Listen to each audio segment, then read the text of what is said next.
नमस्कार दोस्तों। ओशो की ध्यान विधि सबसे कठिनतम है। मैंने अपने जीवन में जितने सारे भी ध्यान विधि के बारे में सुना या भक्ति के जितने भी तरीके मैंने समझे, योग, ये भक्ति, ध्यान, योग या सांख्य जिसे आप ज्ञान मार्ग कहते हैं, सबसे कठिन अगर मुझे कोई लगा तो ओशो की ध्यान विधि। और यही कारण है कि ओशो के शिष्य बहुत बदनाम भी हुए हैं। लोग कहते हैं कि ओशो के शिष्य भटके हुए हैं, सबसे ज़्यादा भटके हुए हैं, वरना हम दूसरे किसी की भी जितने भी सदगुरु हुए हैं उन सब के शिष्यों के बारे में ऐसा नहीं कहा जाता है। और इस समय आप खुद ही देख लीजिए कितने सारे सदगुरु हमारे आसपास हैं।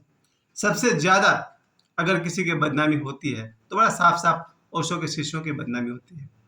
और दूसरे जिनके बारे में आज मैं बात नहीं करूँगा वो है बाबा बागेश्वर। बाबा बागेश्वर ने तो फिर भी सनातन धर्म, हिंदू धर्म और समाज के नीति और मूल्यों को लेकर के वो चलते हैं, इसलिए वो 100% सराहनीय है। लेकिन ओशो का जो तरीका था वो सबसे कठिनतम है। और मेरी दृष्टि में केवल ओशो ही हैं जो हमें जगा सकते हैं। कारण क्या था? ओशो ने एक शब्द में जो अपनी पूरी साधना को बता दी, वो है होश, अलर्ट, साक्षी भाव। ये एक एक शब्द, कोई भी एक शब्द इतनी कठिन साधना है, जबकि दूसरे धर्मों में अगर आपसे कही जाए कि सुबह 3 बजे उठना है, आसान है। कम से कम आपको रास्ता तो मालूम है कि हाँ, सुबह 3 बजे अलार्म भर दिए और उठ गए। फिर आपसे कहा जाएगा स्नान कर लो, करोड़ों लोग स्नान कर लेते हैं, मालूम है कैसे करना है। फिर आपसे कहा जाएगा हनुमान चालीसा का पाठ कर लो, वो भी आप कर लीजिएगा। श्री रामचरितमानस पढ़ लो, सुंदरकांड पढ़ लो, गायत्री मंत्र का जप कर लो 1 लाख बार, 1.25 लाख बार। हर चीज का ट्रैक बना हुआ है। लेकिन जब ओशो कहते हैं कि जागो, उसका कोई ट्रैक ही नहीं बना हुआ है। कैसे जागे? और जागे बिना दुख दूर न हुआ है न कभी होगा। 1991-92 के आसपास में ओशो की एंट्री मेरे जीवन में हुई, वो मेरे जीवन में प्रवेश किया। और तब से मैं एक ही चीज पढ़ता रहा हूँ, ओशो टाइम्स हो या फिर उनकी कोई भी किताब हो, सभी किताब में, सभी ऑडियो में, सभी वीडियो में एक शब्द में कह देते हैं जागो। और ये जागो शब्द मेरे पर इतना महंगा पड़ा कि हमको आज तक मैंने बहुत समझ में नहीं आता है कैसे जागे। जगे हुए तो है ही, लेकिन गौर से देखिए तो कहाँ जगे हुए हैं। जैसे ही दुनियादारी के मेले में पढ़ते हैं, किसी एक ने उकसा दिया और हम जो बोलना शुरू करते हैं, ओशो के शिष्य बोलने में बदनाम हो गए। किसी ने अगर एक बार बोल दिया कि ईश्वर नहीं है, फिर तो ओशो का शिष्य उसकी छठी याद दिला देगा, ये साबित करने में कि ईश्वर है। कोई भी बात को लेकर के ओशो के शिष्य अड़ जाते हैं, क्योंकि ओशो का सारा ज्ञान उन्होंने ओशो से ले लिया है। लेकिन जागरण, जागरण जब तक नहीं आएगा आपके जीवन से दुख जाएगा ही नहीं। मेरे जीवन में क्या दुख था जब हम लोग 91-92 में ओशो से परिचित हुए? सबसे ज़्यादा दुख था कि मेरे जीवन पर उन दिनों वीडियो हॉल, सिनेमा हॉल और उस समय की जितनी भी बॉलीवुड की हीरोइन थी, गाना चल रहा, फिल्म चल रहा, एक से एक फिल्म सुबह से शाम तक। चित्रहार में भी गाना चल रहा, रंगोली में भी फिल्मी गाना चल रहा, और सिनेमा हॉल में गाना चल रहा, वीडियो हॉल में गाना चल रहा, मोहल्ले में लोग वीडियो मंगा करके सिनेमा करा रहे हैं, 3-3 फिल्म देख रहे हैं।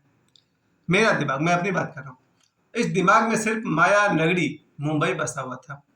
ऐसे में मेरे दोस्त का मेरे जीवन में आना हुआ और उसने मुझे ओशो की पहली किताब जो दी, from sex to super consciousness, Hindi में, संभोग से समाधि की ओर, उसको पढ़ते ही लगा क्या बात है सर, ये हमें समझ में आया कि उन्होंने जीवन भर ब्रह्मचर्य की खोज करते रहे।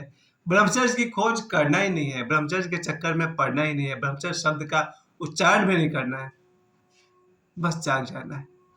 कैसे जागे? यही मैं अपने दोस्त से पूछता था कि यार वो तो ठीक है, तुम बोले दीवार तोड़ दो, तोड़ देंगे, कुआं खोद दो, शायद वो भी कर लेंगे, मगर जाग जाओ। ये जागना क्या होता है? साक्षी भाव क्या होता है? बहुत कठिन है। ओशो की साधना बहुत कठिन है। 1992 से लेकर के आज तक मैं लड़ता लड़ता रहा, बहुत प्रयास करता रहा कि आखिर ये जागना होता क्या है। किसी ने कुछ उल्टा सीधा कह दिया और मेरा शरीर गुस्से से गर्म हो गया। मैं वैसे कमजोर प्रवृत्ति का आदमी हूँ, मन से कमजोर हूँ, शरीर से कमजोर हूँ, पर गुस्सा तो उठा।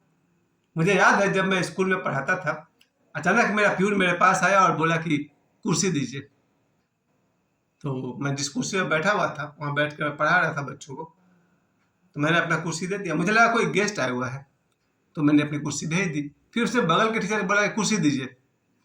हमने कमाल है, 2 गेस्ट आ गए हैं क्या? फिर तीसरे मास्टर के पास गया, उसने कहा कुर्सी दीजिए, और एक फ्लोर से मुझे सब दिखाई दे रहा था। मैंने प्यून से पूछा कि बात क्या है, ज्यादा गेस्ट आ गया, बोला नहीं, प्रिंसिपल का ऑर्डर है, अब टीचर्स को कुर्सी नहीं मिलेगा, उन्हें खड़े होकर पढ़ाना पड़ेगा। वो जो गुस्सा मुझे जो आया, मैं भागा हुआ नीचे आया, तब तक जो भी मैनेजमेंट था उन लोगों ने स्थिति को देखते हुए कुर्सी वापस कर दिया, मास्टर को कुर्सी मिल गई बैठने के लिए। पर ये बात तो समझ में आ गया ना कि समाज आपको एक सेकंड में उकसा सकता है। क्रोध की अग्नि में मैं जल रहा था। अब मैं भूल ही गया, ओशो कहते हैं जागो। कैसे जाएगा, जब आदमी गुस्से में आ जाएगा वो जागना भूल जाएगा। ओशो के शिष्यों की जो दूसरी बात जो सबसे ज्यादा कमजोरी बन गई थी, वो थी प्रेम, सेक्स या वीमेन, या औरत है तो आदमी उसके लिए। ये जो समस्या थी तो पूरे मानव जाति की, लेकिन लेवल किसको मिला, ओशो के शिष्यों को। जैसे ही कोई सुंदर लड़की देखा कि ओशो के शिष्यों को परमात्मा के दर्शन होने लगे उसमें। कोई हर्ज नहीं है, सच है, अगर गुलाब सुंदर है, गाय सुंदर है, कमल सुंदर है, तो स्त्री भी सुंदर है। लेकिन हमारे मन में बचपन से बैठाया गया है कि सुंदर स्त्री को सुंदर नहीं कर सकते हो, वरना समाज में मारपीट हो जाएगी। अब यहाँ से दमन शुरू होता है। ओशो के शिष्यों को दमन करना पड़ गया। किसी सुंदर महिला की तरफ अगर आकर्षित हो जाओ तो पूरा समाज, परिवार, माता पिता, भाई बहन, बाल बच्चे सब खिलाफ रहते हैं कि ये क्या किया। और ओशो कहते हैं जागो। अब वो जागो कैसे, जब कोई सुंदर स्त्री दिखती है तो ऐसे ही मन काम वासना की कल्पना में गोते लगा रहा है, जागे कैसे, इतना आसान नहीं था। क्या करे ओशो के शिष्य, क्या करे। और जीवन में दुख तो था, कभी गरीबी का दुख था, इतने साल हमने गरीबी झेला। अब उस दुख के साथ एक हो जा रहा है, रूम का रेंट देने के लिए पैसा नहीं है, और ओशो कहेंगे जागो। आदमी जागे या पैसे की जुगाड़ करे। तो इतने सारे परिस्थिति है, गरीबी में ओशो कहते हैं जागो। कबीरदास जग गए, ईसा मसीह जग गए, तुम भी जगो। बहुत मुश्किल है। ओशो की ध्यान विधि संसार में सबसे कठिन है। अगर मुझसे 1.25 लाख गायत्री जप करना पड़ा शायद मैं वो भी कर लेता, लेकिन जाग जाओ। होता तो एक सेकंड में है, ये भी सही है। अगर एक सेकंड में कोई आदमी जाग जाए तो उसे पूरी दुनिया की चालबाजी, अपने मन की चालबाजी सब दिखाई पड़ता है, एक सेकंड में भी दिखाई पड़ता है। बात तो सही है। उसी एक सेकंड को बार बार बढ़ाते रहना है। आदमी को आकर्षित करता है पैसा। ओशो के शिष्य भी समझते हैं कि भाई पैसे की कीमत तो है, पैसे नहीं होगी तो ओशो रॉल्स में कैसे घूमेंगे, ये भी सही बात है। लेकिन जब पैसे का मोह पकड़ता है तो आदमी चोरी, बेईमानी सब कुछ करने लगता है। यहाँ ओशो कहते हैं जागो। कैसे जागे, जाग कर देखना होगा कि पैसा मूल्यवान था या ईश्वर या प्रेम। क्योंकि आदमी पैसे के लिए सब कुछ कर रहा है ना, चोरी बेईमानी, जेल चला जा रहा है, मर्डर हो जा रहा है, क्या क्या हो जा रहा है दुनिया में, एक से एक पाप होता है। लोग पैसे कमाने के लिए शरीर ही बेचते हैं, पैसे के लिए शरीर बेच रहे हैं। ओशो कहते हैं जागो। बहुत मुश्किल है, लेकिन बिना जगे आप मुक्त हो ही नहीं सकते। जगना तो पड़ेगा। एक सेकंड, किसी एक सेकंड में आपको दिखाई पड़ जाएगा सब कुछ। जैसे ही आप जागते हैं आपको दिख जाएगा हमारी कमी क्या है। कमी है कि हम सोए हुए हैं। मैं कोई किताबी बात नहीं कर रहा, मैं जागने की बात कर रहा हूँ। अगर आप जग जाए एक सेकंड के लिए भी, तो आपको दिख जाएगा कि जिस आदमी पर आप गुस्सा करने जा रहे हैं वो आदमी इस लायक है ही नहीं कि उस पर गुस्सा करके अपना एनर्जी बर्बाद किया जाए। ये मेरी बेटी खास करके बोलती है, वो आदमी को इतना वैल्यू क्या देना है। ये सच है। जैसे ही आप जागते हैं आपको लगता है आपका मूल्य इतना ज्यादा है कि आप अपने दूसरे को इतना वैल्यू भी क्या देना है। उपेक्षा। जैसे ही आप जागते हैं आपको धन का जो पूरा का पूरा व्यवस्था है, प्रपंच है, छल है, धोखेबाजी है, दिखता है। जो आदमी धोखा करता है, बेईमानी करता है, उसके बिना धनी होना ही मुश्किल है। वो कभी चैन की नींद सो के दिखा दे, चैन की नींद चल के दिखा दे, कभी नहीं। सन्यासी की दो ही संपत्ति है, उसकी शांति, उसका ध्यान। सन्यासी सिर्फ ध्यान और शांति दो चीज को लेकर चलता है। ओशो के शिष्य सिर्फ दो चीज लेकर चलते हैं, ध्यान और शांति। और ध्यान और शांति को बनाए रखना है तो उसके लिए आपको कम से कम, मेरे अपने सजेशन से 5 काम करना होगा मेरे हिसाब से। पहली बात, मैत्री। सभी मनुष्यों से, चाहे स्त्री हो या पुरुष हो, अपने तरफ से मैं मित्र हूं। वो लोग गड़बड़ करेंगे, गो टू द हेल।